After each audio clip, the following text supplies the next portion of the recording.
Assalomu alaykum barchaga. Python dasturlashtirining 3-darsiga ham yetib keldik. Bugun sizlar bilan matnlar ustida turli xil amallarni amalga oshirishni ko'rib chiqamiz. O'tgan darsimizda o'zgaruvchi turlari va turli xil o'zgaruvchilarni, matnlarni, turli xil o'zgaruvchi turlarini o'zgaruvchilarga yuklashni ko'rib chiqqan edik. Bugungi mavzumizda esa shu o'zgaruvchilarda turli xil amallarni amalga oshirishni ko'rib chiqamiz. Demak, Pythondan fayl ochib olamiz, Python fayl yozamiz. Demak, matnlar ustida turli xil amallar deb yozsak bo'ladi. Turli xil amallar deb yozsak bo'lar ekan. Matnlar ustida turli xil amallar. Demak, o'tgan darsda biroz o'tgan darsda takrorlab olamiz. Demak, 5 xil o'zgaruvchi turi bilan tanishgan edik. Matn ko'rinishidagi o'zgaruvchilar, demak, butun son ko'rinishidagi o'zgaruvchilar bilan tanishgan edik. Yoki haqiqiy son ko'rinishidagi o'zgaruvchilar, real.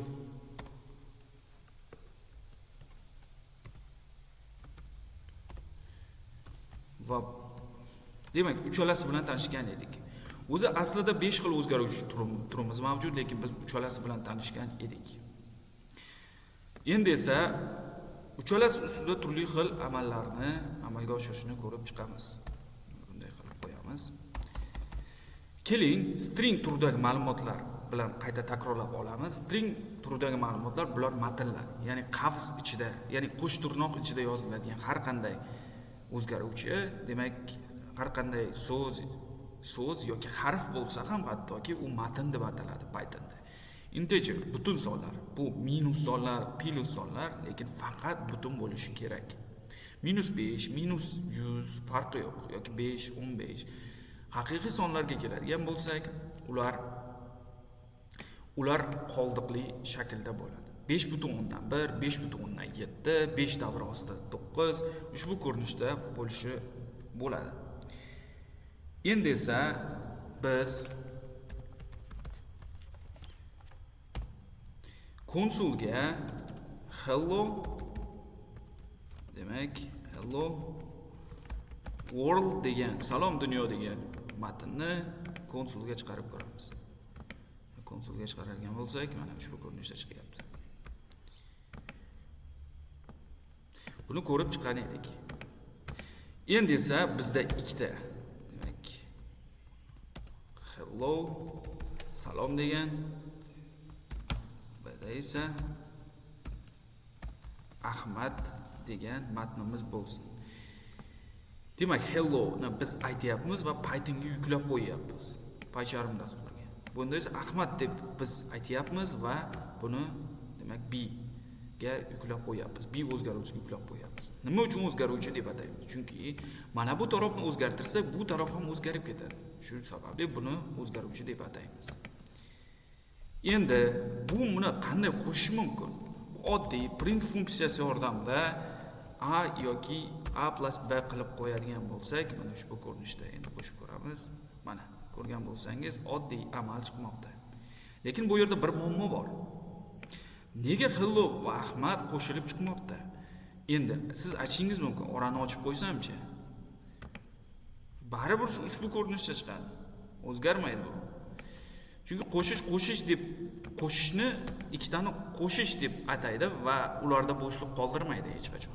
Ko'pchilik boshlang'ich Pythonni o'rganayotgan, PyCharm dasturida ishlayotganlar uchun notushunarsiz bo'lishi mumkin.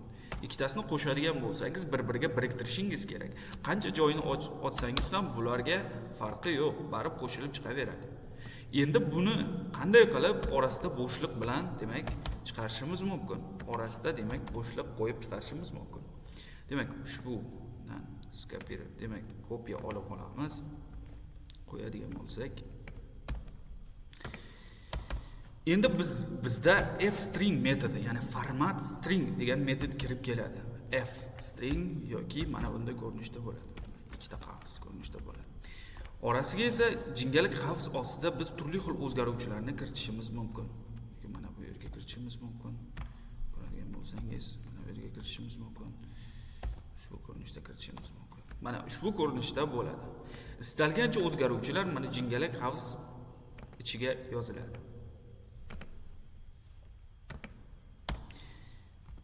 Endi esa biz ushbu metodni demak shu usulni ko'rib chiqamiz, amalda bajarib ko'ramiz. Demak, print f yozdik va 1 demak qo'shtirnoq ochib oldik. Demak, f string qaysi birimiz o'zgaruvchi? A o'zgaruvchisi, demak a ni yozib olamiz orasiga. A ni yozib oldik. Istasangiz bu yerga matn ham kiritib ketishingiz mumkin. Hozir ko'rib chiqamiz. Demak, bu yerga b ni yozib qo'ydik, bunisini yozib qo'ydik, bu o'zgaruvchimizni. Endi chiqaradigan bo'lsak, ko'rgan bo'lsangiz, mana bu yerda bo'shliq hosil bo'ldi. Endi bularning orasini uzoqlashtiradigan bo'lsangiz, Python endi tushunadi. Demak, bu yerda bo'shliq bor. Ko'rayotgan bo'lsangiz, mana bu yerda bo'shliqimiz mavjud. Endi bularning orasiga matn ham kiritib ketishingiz mumkin. Hello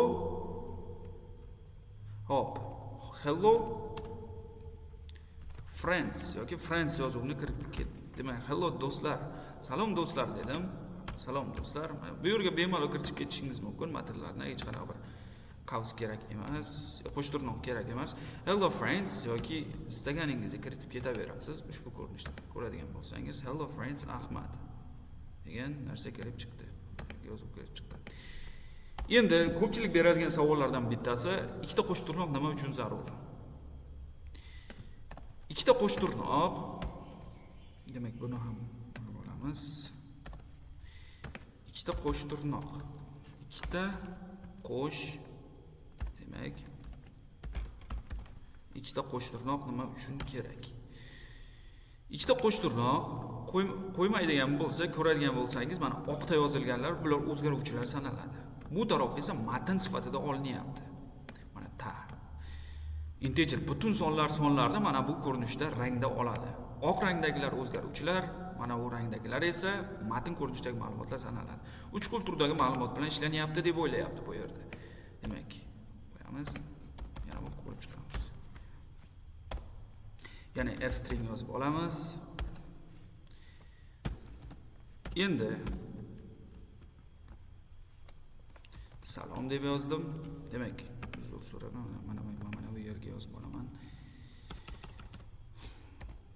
O'tkir deb yozib olaman. O'tkir deb yozib oladigan bo'lsam, shu ko'rinishda mana ko'radigan bo'lsangiz, mana bu yer o'zgaruvchi, mana bu yer esa matn ko'rinishida olyapti. Endi esa o ni bizga chiqarib bera olmaydi, chunki ikki xil turdagi ma'lumot bu yer o'zgaruvchi bo'lib ketmoqda, bu yer esa matn ko'rinishidagi. Bular tushuna olmaydi.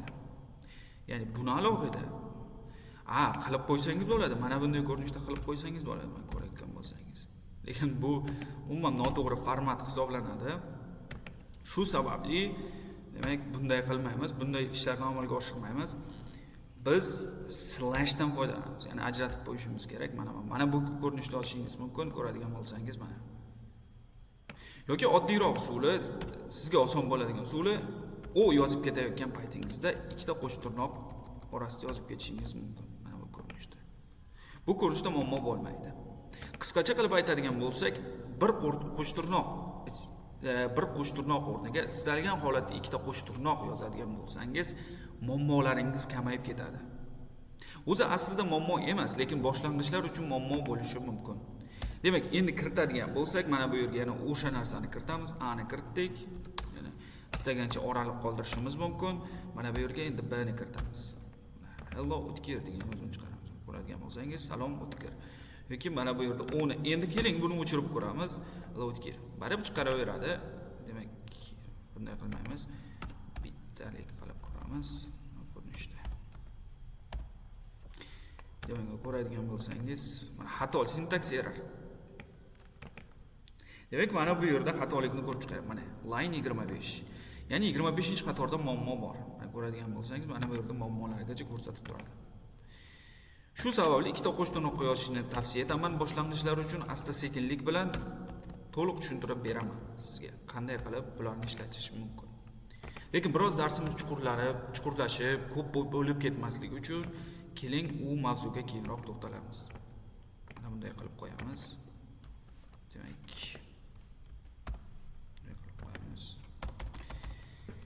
endi esa bizda demak yana bir usul bilan tanishtirib chiqaman sizni.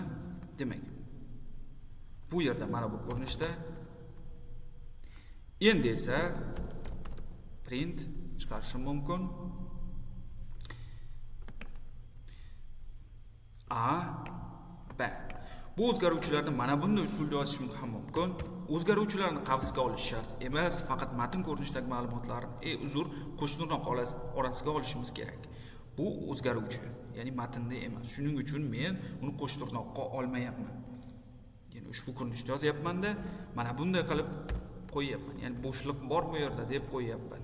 Ko'radigan bo'lsangiz, yana plus qilib yozyapman va B qilib qo'yyapman. Mana bunday ushbu ko'rinishda yozib qo'yyapman. Ko'radigan bo'lsangiz. Endi chiqarib ko'radigan bo'lsak, mana Hildo Ahmad yozib chiqyapti. Demak, mana bu yer bo'shliq sanaladi. Ushbu ko'rinishda ham yozishingiz mumkin. Mana ko'radigan bo'lsangiz, mana bu yer bo'shliq sifatida qabul qilinyapti. Endi yana bir bor aytib o'taman, nega mana bu yerni A, B ga olmayapsiz? Qo'shtirnoq deyadigan bo'lsangiz, bular o'zgaruvchilar. Mana A, B. Agar matn bo'lganda edi, men olardim buni, lekin matn emas. Mana ushbu ko'rinishda ham yozishingiz mumkin. Mana ushbu ko'rinishda yoki kengaytirib tashlanishingiz ham mumkin. Mana ko'ramiz, demak mana ko'ryapsiz. Ushbu ko'rinishda ham yozishingiz mumkin ekan. Toraytirib qo'yamiz. Endi aytishingiz mumkin, mana bunday yozsamchi, mana bunday yozsamchi, ko'ramiz. Mana bunday qilib ko'ramiz. Mana ko'rayotgan bo'lsangiz, mana qo'shib qo'yadi. Bu ixtiyoriy katak tashlamang, buni qo'shaveradi. Katak debman, uzr. Demak, ixtiyoriy bo'shliq tashlamang, buni qo'shib qo'yaveradi bitta qilib. Ko'ring. Python qo'shadi faqat, mana bo'shliqlarni umuman hisobga olmaydi, chunki biz unga qo'shasan deyapmiz, ikkalasini biriktirib qo'yadi ixtiyoriy. Bo'shliqlarni tushunmaydi. Tushungan taqdirda ham g'alatlashib qoladi, to'g'risini aytsam. Nega? Biz undan qo'shishni so'rayapmiz. Lekin mana bu yerda bo'shliq ham berib qo'yapmiz. U o'ylanadi, qo'shsammikin, bo'shliq nima uchun? Shu sababli qo'shish degan amal faqat ularni biriktirish uchun. Agar qo'shishni xohlasak, biz ushbu berilgan uslubda yana qilib chiqishimiz mumkin. Ko'radigan bo'lsangiz, mana bu ko'rinishda amalga oshirishimiz mumkin. Ixtiyoriy orasida bo'shliq, o'zgaruvchilar orasida qoldirmoqchi bo'lsak, mana bu yerda demak kengaytirib chiqishimiz mumkin. Ko'radigan bo'lsangiz, istasangiz ikkita qo'shtirnoq qilib yozib qo'ying. Bu muammo bo'lmaydi. Mana bu ko'rinishda yozib qo'yishingiz ham mumkin. Ko'radigan bo'lsangiz, bo'shliq. Demak, uzr, demak, mana ko'rinishda yozib qo'ydik.